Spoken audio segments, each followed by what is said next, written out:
All right, class, we are in session. I will be your teacher in English Lit today, and we're going to talk about a genre of English literature that is really unique. It is dystopian novels. Dystopian novels are used to be required reading when I was a high school student. You'd have to read books like 1984, Animal Farm, Fahrenheit 451. Now you have a good book called The Giver by Lois Lowry, and it was actually required reading for my daughter, who's in 8th grade, and I'm so glad that this Christian school bucked the trend and made this mandatory reading because it is basically it gives away the rules of dictatorship. I'm going to give you the 13 rules of dystopia. So why do I say that this was a great choice? Well, did you know that The Giver is one of the most banned books in American public schools? Between 1990 and 1999, The Giver ranked 11th on the list of books most frequently requested by teachers for removal. They don't want it. Okay, and in the 2000s, it was the 23rd most requested for removal, just 2 spots before To Kill a Mockingbird. Again, another book that I had to read when I was a kid. And why do they do this? They claim, listen to this, they claim it's too violent. It's too violent. What kind of games these kids are playing, and they claim a novel, right? But it's obviously a novel with a freedom message is too violent. They mean it could result in their overthrow. They say it's too sexually explicit. Really? Do you think the public school and these teachers care about protecting children from sexualization? They are recruiting kids into early sexualization. If they were sincere about violence and sexualization, then they would remove all the games, most Hollywood movies, and most song lyrics. Of course, they don't do that because they're not being genuine about it. So what these books do is they expose publicly and openly to all open-minded readers the leftist communist tactics used to control you. What does dystopia mean? All right, first you need to know what utopia means. Utopia means an ideal society, a perfect society, a happy place where people feel free, sort of a type of heaven. The problem is when people try to create utopia without the Messiah, you get dystopia.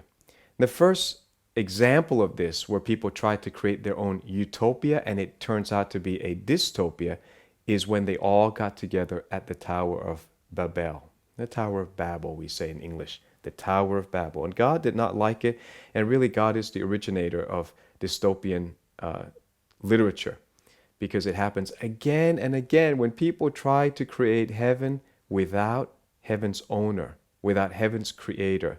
It turns into hell. It turns into a totalitarian regime. You would think with all of these novels and knowledge and the Bible and all the historical experiences would never fall into it again. But of course, when you look at what happened in The Giver, it's so similar to what's happening in Australia under what I call the Dan Morrison regime. Okay, Dan Morrison, because Dan Andrews is in charge of our state, Victoria, and Scott Morrison is supposed to be in charge of the nation of Australia. And even though they're on two opposite ends of the political spectrum, they're in complete agreement about creating this medical utopia.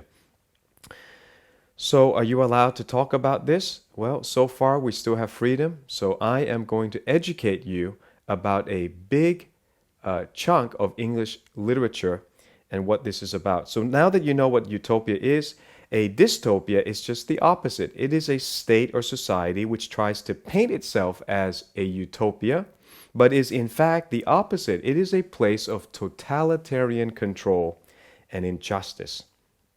When you read these novels, common elements of dystopia include deception. The people living in the dystopia think they're actually in the best society on earth.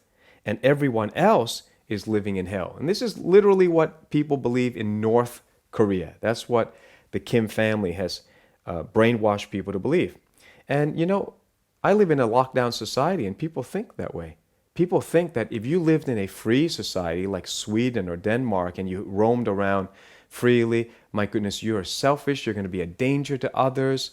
Whereas the reality is you create herd immunity, you actually have an economy that works very well, people's mental health are better, people's immune system is better because they're going out and getting sun, such and such and such. Truths are suppressed in lockdown society.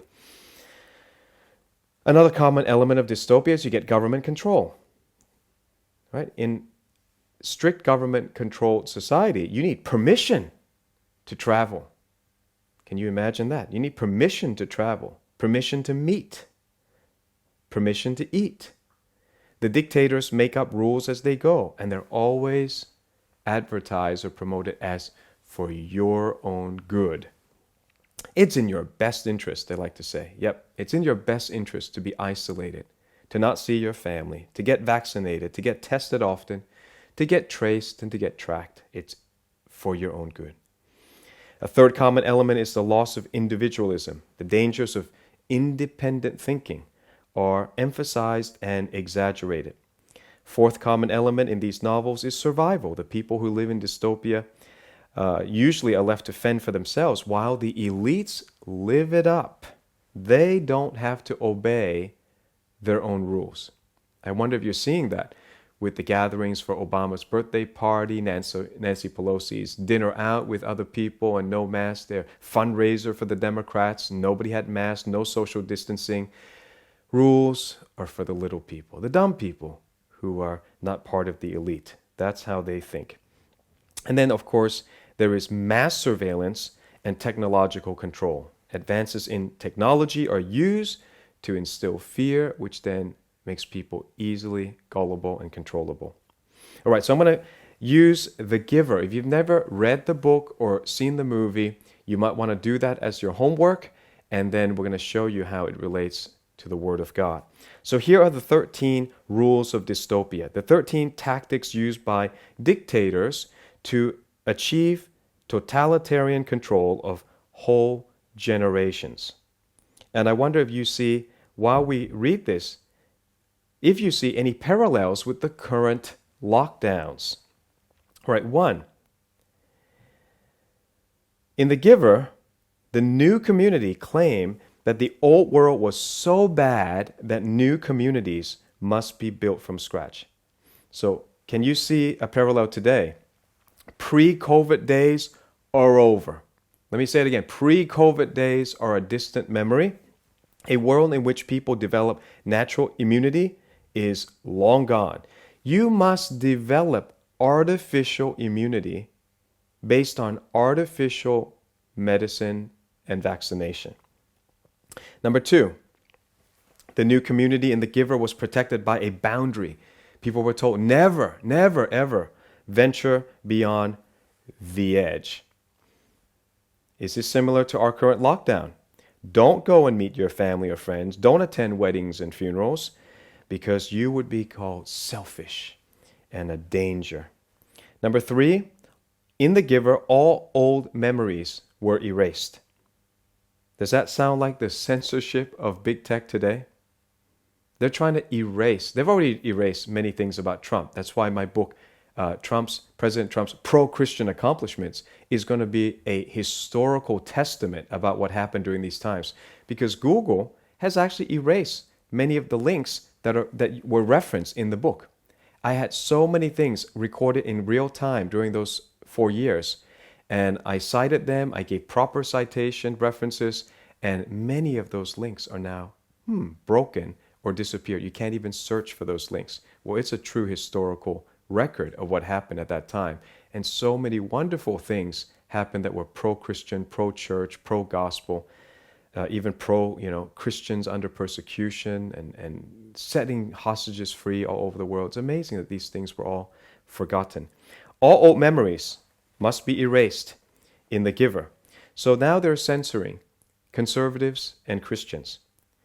And they would wish that the Bible be erased. Now we know that they're not going to succeed. Heaven and earth will pass away. Their ideologies will pass away. Their government systems will crumble. But the Word of God will never pass away. That's what Jesus said. His words will always remain. Number 4, tactic revealed in the giver is they claim true equality is their goal. True equality, sameness. In the giver, no color was allowed. You're not allowed to see any color because that could create differences. The elders eliminated diversity of opinions.